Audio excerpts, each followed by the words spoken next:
দেখুন বন্ধুরা, আজকে কিন্তু একটা স্পেশাল রান্না করছি। এটা হচ্ছে মাগুর মাছ। আপনারা সকলে দেখে অবশ্যই চিনতে পারছেন। দেখুন মাগুরগুলোকে খুব সুন্দর কিন্তু কেটে লবণ দিয়ে ভালো করে পরিষ্কার করে নেওয়া হয়েছে। অনেক বার করে ধুয়ে একদমই সুন্দর পরিষ্কার করে তারপরে কিন্তু এটাকে এখন আমি রান্না করব আজকে একটু অন্যভাবে, মানে ভাপা। এরকম অনেকেই রান্না করেন, কিন্তু আমিও আজকে এভাবেই রান্না করছি। আর এটা কিন্তু দারুণ একটা মানে সুস্বাদ হয় খেতে। কিছুটা হলুদ আগেই আমি দিয়ে দিয়েছি, তারপরে আর একটু দিয়ে দিচ্ছি স্বাদ মতো লবণ,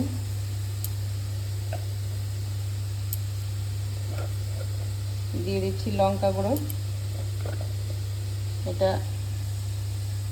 বেশ ভালো ঝাল আছে লঙ্কাটা, আর এটা রান্নাটা একটু বেশ ঝাল ঝালও হবে। এটা নিয়ে নিচ্ছি এই যে জিরা, হালকা একটু ভেজেছি, মানে অল্প জিরে, ধনে, গোলমরিচ দু একটা দিয়েছি।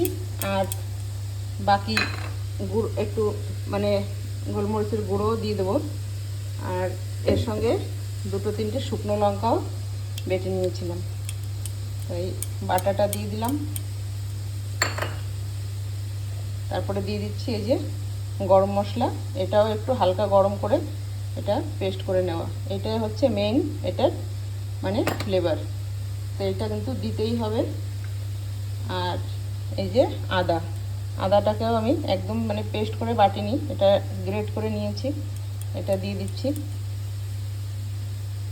একটু মিহি করেই গ্রেট করেছি। আর এই যে দিয়ে দিচ্ছি আর একটু গোলমরিচের গুঁড়ো। এটার মধ্যে আমি কোনো পেঁয়াজ রসুন কিন্তু একদমই ব্যবহার করব না। তো এই রান্নাটার যে একটা মানে সেন্ট হবে, সেটা কিন্তু দুর্দান্ত একটা সেন্ট, আর খেতে তো দারুণই স্বাদ। তো আমি কিন্তু এইভাবেই ভাপা রান্নাটা এরকমই করি। পেঁয়াজ রসুন একদম ইউজ করি না, শুধু আদা, গরম মশলা, জিরে বাটা, ধনে বাটা এই সমস্ত দিয়ে কিন্তু রান্নাটা করি, আর লঙ্কা গুঁড়ো। তো এই এখন দিয়ে দিচ্ছি এই যে কাঁচা তেল, সর্ষের তেল। এটা তেলের পরিমাণটা একটু বেশি দিতে হবে।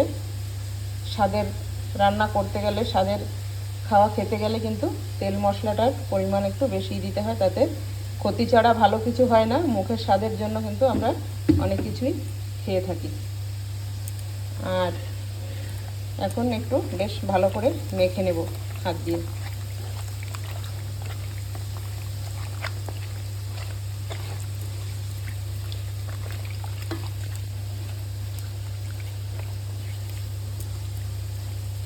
এই রান্নাটা মানে ভীষণ ভালো লাগে। আর এর যে একটা মানে যখন রান্না হবে, ফুটবে যখন, এটা তো ভাপা দিয়ে রান্না, মানে ঢাকা দিয়ে রান্না করতে হবে, যেমন আর কি ভাপে করা হয় কই মাছ ভাপা, তারপরে অনেকে তেল কইও বলে। হ্যাঁ, তো সেই রকমই রান্নাটা হবে। দেখুন ভিতরে একদম সমস্ত জায়গায় কিন্তু সুন্দরভাবে তেল মশলাটা ঢুকবে, আর এর দারুণ হয় এই রান্নাটা। আর যখন রান্না হয় তখন বাইরের থেকে লোকে মানে টের পাবে যে ঘরে কিছু সুস্বাদু জিনিস কিন্তু রান্না হচ্ছে। তো এইভাবে কিন্তু আমি এই রান্নাটা করি। তো আপনারা যারা রান্না করে খেয়েছেন তারা তো জানেনই, যারা না খেয়েছেন এইভাবে মাগুর মাছের মানে রসা বা ভাপা, যে যেরকমই বলেন, তো ভাজার কোনো দরকার নেই। এই মাছটা এমনিতে একটু মানে শক্তই হয়, কিন্তু তার মধ্যে নরম। তো এইভাবে কিন্তু একবার আপনারা রান্না করে খেয়ে দেখবেন। তো হালকা একটু জল দেব এর মধ্যে আমি।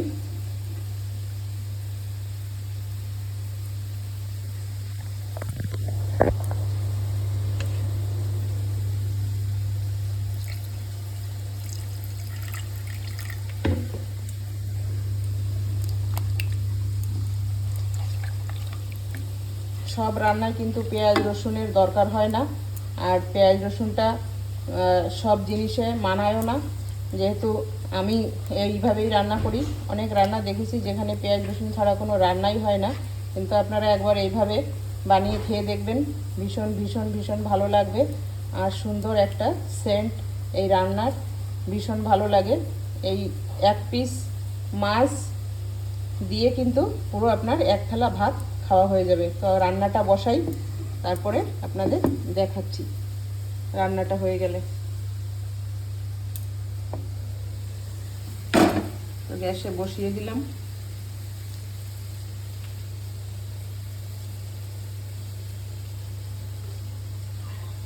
আর সামান্য উপর থেকে একটু এই যে ছোট চামচের 1 চামচ চিনি এটা দিয়ে দিলাম, শুধুমাত্র একটু মানে স্বাদের জন্য, ব্যাস।